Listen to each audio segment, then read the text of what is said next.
17ই December দিনটা এতটাই special হতে চলেছে, সেটার কল্পনা হয়তো আগের দিন রাত্রে ঘুমানোর আগেও অবধি করতে পারিনি। সকাল সকাল উঠে পেয়ে গেছিলাম একটা বিশাল বড় সারপ্রাইজ আমার ভাইয়ের থেকে। সমস্ত মান অভিমান রাগ কাটিয়ে আমায় নিতে এসছে তার বিয়ের জন্য। ব্যাস, আর না গিয়ে থাকি কি করে, সাথে সাথে চলে গেলাম পার্লারে নিজেকে একটু রেডি করে। তারপর শুরু হয়ে গেল কেনাকাটা, যে কি পরবো। আফটার অল ভাইয়ের রিসেপশন বলে কথা, এদিকে ভাইয়ের রিসেপশন, কোনো কিছু রেডি নেই, কোনো শপিং নেই, তার ওপর দুটো ব্রাইডাল। কিভাবে সব কিছু ম্যানেজ করব এই ভাবতে ভাবতেই আমি পুরো পাগল হয়ে যাচ্ছিলাম। যাই হোক, তারপর চলে গেছিলাম বৈদ্যবাটিতে। এদিকে ভাইয়ের বউকে কি দেব সেই ভাবতে ভাবতেই চলে গেলাম সোনার দোকানে। তো সেখান থেকে পছন্দ করলাম একটা নেকলেস, নিয়ে চলে আসলাম। ভীষণ সুন্দর হয়েছে সবাই বলছিল, কার্তিক মা।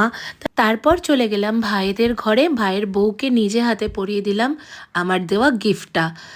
এক নিমিষে যেন সমস্ত রাগ দুঃখ অভিমান কোথায় সব চলে গেল। ভীষণ কাছের যে আমার ভাই। যাই হোক, সমস্ত কিছু দূরে রেখে ভালো থাকুক, ওটাই চাই। এদিকে আমার মাথায় হেডেক রয়েছে যে দুটো ব্রাইড সামলে কখন আমি রেডি হয়ে যাব রিসেপশনে। তো দেরি না করে চলে এসেছিলাম আমার ফার্স্ট ব্রাইডের কাছে। সমাদ্রিতার বিয়েতেও আমি সাজিয়েছিলাম, ওর লুকটা তো আমি আগের একটা মিনি ব্লগে শেয়ার করেছি, দেখে নিও। এটা হলো ওর রিসেপশন লুক। কেমন হয়েছে কমেন্ট করে জানিও, আশা করি ভালো লাগবে। আর তারপরে চলে গেছিলাম আমার নেক্সট ডেস্টিনেশনে।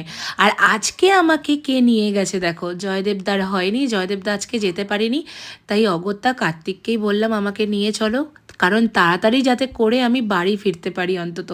তো এই হলো আমার সেকেন্ড ডেস্টিনেশন, পৌঁছে গেছি।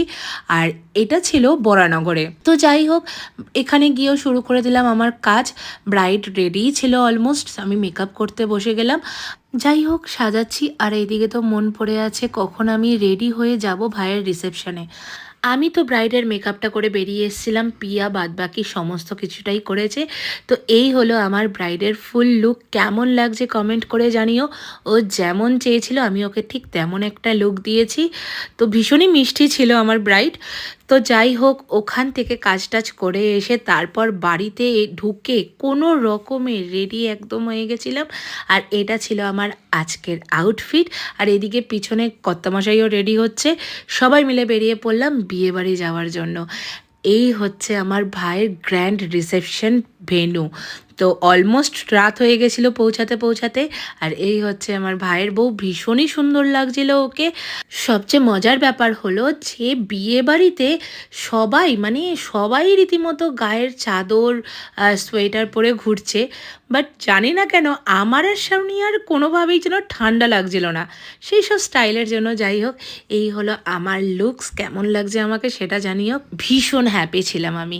তারপর শুরু হলো কেক কাটিং পর্ব। মাম্মামকে নিয়ে মামা আর মিমির কেক কাটিং হলো।